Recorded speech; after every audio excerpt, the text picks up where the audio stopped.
Habari yako? Salama kabisa. Hongera na pole kwanza kwa mchezo. Tunashukuru kwa pamoja wote kwa sababu kile kitu ambacho tunahitaji kimeweza kupatikana katika mchezo wa leo.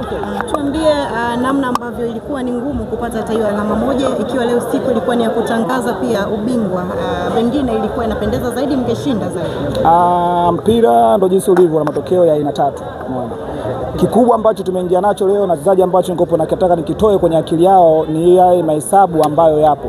Mahesabu hao yakiwepo alafu kaingiza kichwani alafu uangalie timu unayocheza nayo ni timu ya aina gani, inakuwa ni ngumu kidogo. Kwa hiyo nikopo naimiza kwa wachezaji wangu, kwa maana twende na rhythm yetu ya kwenda kutafuta point 3, lakini tusende na rhythm kwamba lazima leo tushinde, leo tutangaze ubingwa. Kwa hiyo tumeenda na akili kwamba tunakwenda uwanjani kushinda, kutangaza ubingwa pasipo kuangalia timu inayozana nayo aina gani. Tausi ni timu nzuri sana ambayo inaweza kufanya maki, inaweza kuplay kwa kile ambacho tunafanya, lakini kikubwa tunasema kwamba mechi hii imekwisha, tumepata gawana pointi kwa sababu ni timu kubwa, ni timu ambayo zote zenye uwezo. Lakini wapongeze wachezaji kwa kile ambacho wamefanya, makosa ambayo yametokea tunakwenda kuyafanyia kazi, kwa maana sasa hii inatufundisha kuja na ile akili kwamba mechi ya kushinda lazima tushinde tuweze kupata ubingwa. Ubingwa ni wa Simba. Tunaupata vipi? Ni kubaki katika rhythm yetu ya kucheza, katika kutumia nafasi tunazopata na kutengeneza nafasi za kwenda kushinda. Kwa kikubwa nasema kwamba leo tumegawana pointi ya goli 1-1 na timu ya Tausi ya ushindani kwa ni mzuri. Kwa hiyo tunaangalia mechi ile kuja, kwa maana mapungufu ya mechi ya leo tunakuja kuangalia kwenye mechi inayofuata. Mwalimu, kwa mtu ambaye ni mtu wa mpira, anapenda tu mpira, anaweza haya kwake ni must win game mechi, akiangalia Tausi walivyo na kile mambo nao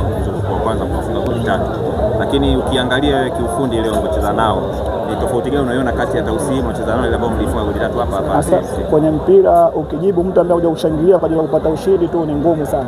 Mpira ni ushindani. Nimesema awali kabisa kwamba tumekuja kushindana, tumekuja kwenye mechi ambayo ilikuwa ina ushindani mkubwa kama ushindani mwingine ambao tunaipata. Kikubwa leo ambacho kimetokea ambao ni mapungufu kwetu sisi ya kuweza kutokupaka zile pointi 3 ni ile confidence ya kuja kwamba lazima tushinde na tupate ubingwa. Kwa maana hakuna kibao chochote ambacho tunataka katika mechi ya leo, kwa maana tumefanya makosa, wametuadhibu, wamefanya makosa, tumeweza kuadhibu. Lakini kikubwa tunasema mapungufu ya mechi ya leo tunaenda kuyafanyia kazi sehemu ya uwanja wa mazoezi, tunakuja kuangalia na mechi ambayo inakuja kwamba ni lazima tuweze kucheza na kutoza. Kikubwa kwenye mipangilio yetu tumesema tunachukua ubingwa pasipo kufungwa. Simba Queens leo haijafunga, imetoa draw, lakini pia imesogeza gap moja. Kama hata mechi inayofuata ikitoa draw bado na bingwa. Umeona? Kwa hiyo tuende katika rhythm kile ambacho tunakihitaji sisi kitu gani. Tusiende na rhythm kwamba tunatakiwa ushindi tutushinde, hapana. Huu ni mpira na ushindano unahitaji mbinu. Kwa hiyo tunasema leo timu mbili zimekutana zenye mbinu, zenye ufundi, tumeweza kugawana pointi. Sasa tunaangalia katika mechi inayofuata.